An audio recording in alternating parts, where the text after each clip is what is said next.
परम श्रद्धेय स्वामी श्री राम सुखदेव जी का प्रवचन दिनांक 8 मई 1990।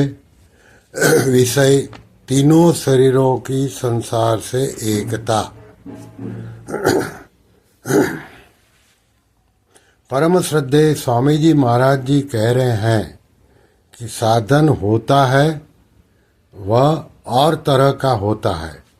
भाई लोग पूछते हैं, वह गहरा उतर कर पूछे, कर्जा लिया है तो भगवान चुकाएंगे, ये प्रश्न है।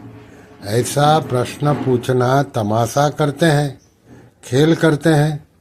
सब भगवान करते हैं तो कर्जा चुकाएंगे, तमाशा नहीं है। हमारा भगवान सब काम करते हैं तो कर्ज भगवान चुकाएंगे, इसमें क्या है। आप ध्यान देकर सुने, साधन करते हो ऐसा नहीं है। साधन में स्वयं की स्थिति होती है, नकल थोड़ी करनी है।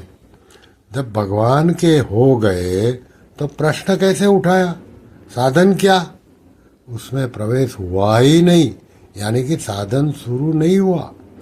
जो वास्तव में भगवान का हो जाता है उसके यह प्रश्न उठता ही नहीं।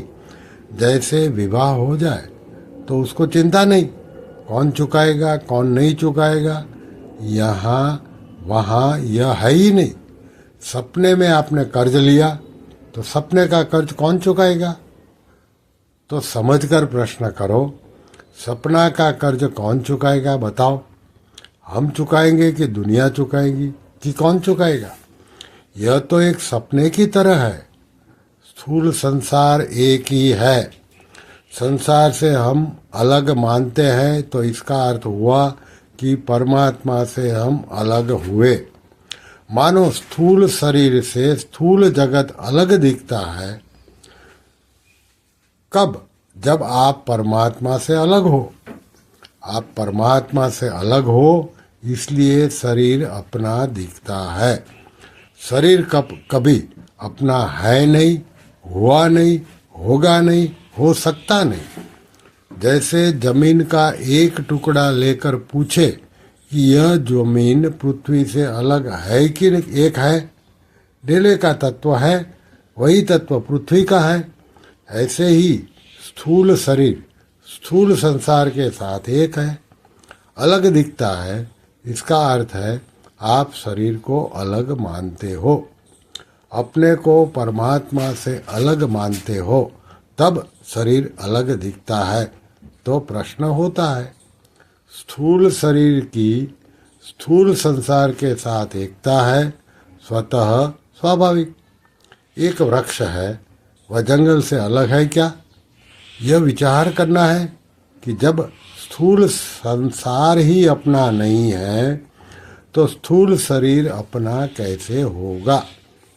स्थूल शरीर की स्थूल संसार के साथ एकता है, सूक्ष्म शरीर की सूक्ष्म संसार के साथ एकता है, कारण शरीर की कारण संसार के साथ एकता है।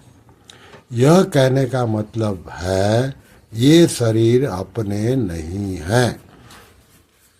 शरीर को अलग नहीं मानना चाहिए संसार से। स्थूल शरीर स्थूल संसार से अलग नहीं है, सूक्ष्म शरीर सूक्ष्म संसार से अलग नहीं है, कारण शरीर कारण संसार से अलग नहीं है। ऐसे परमात्मा से आप अलग नहीं हैं। स्थूल शरीर आपके देखते देखते बदला है कि नहीं? तो श्रोता बोले बदल गया। स्वामी जी बोले आप बदले क्या? बालकपन में दूजे तरह के थे, अब दूजे तरह के हो गए क्या?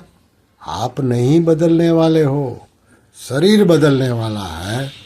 पहले यहाँ जंगल था, अब यहाँ मकान हो गए, तो यह बदल गया।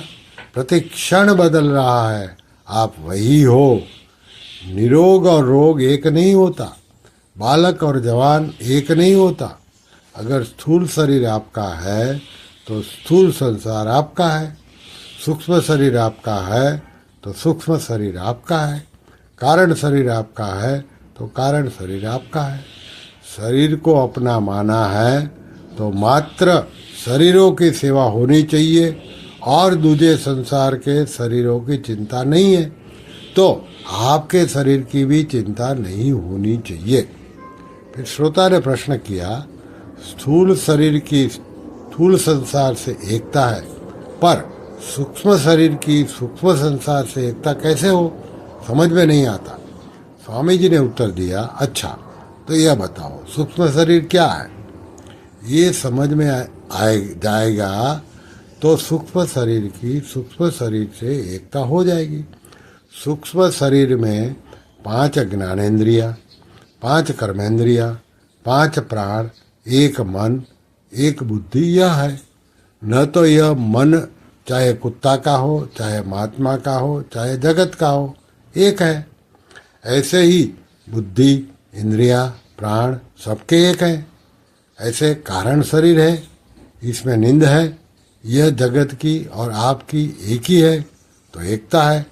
इसलिए बताया कि आप शरीर से अपना संबंध मत मानो। कारण शरीर नाम है अज्ञान का। आप मन बुद्धि इंद्रियों को समझते हो। बुद्धि से अगाड़ी क्या है? अज्ञान। इसका नाम कारण शरीर है। हम नहीं जानते, इसका नाम कारण शरीर है। यह बात आप समझो।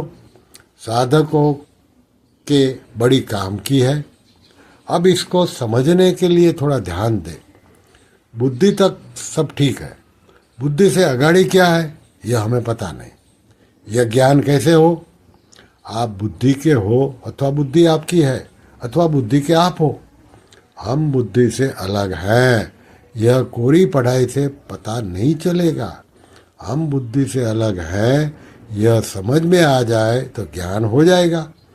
आप कहते हो बुद्धि हमारी है, तो आप बुद्धि से अलग हो। आप समाधि मूर्छा से अलग हो। स्थूल सूक्ष्म कारण शरीरों को आप जानते हैं, तो आप तीनों शरीरों से अलग हो। फिर श्रोता ने प्रश्न किया, स्थूल सूक्ष्म कारण शरीर को नियंत्रित कौन करता है? स्वामी जी ने जवाब दिया, अपने को इससे क्या मतलब?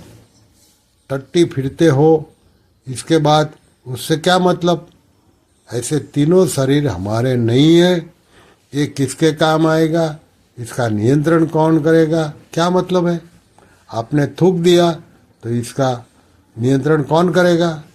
इससे क्या मतलब है बताओ? नारायण नारायण नारायण। श्री कृष्ण शरणम मम, श्री कृष्ण शरणम मम, श्री कृष्ण शरणम मम। ओम श्री कृष्णार्पणमस्तु।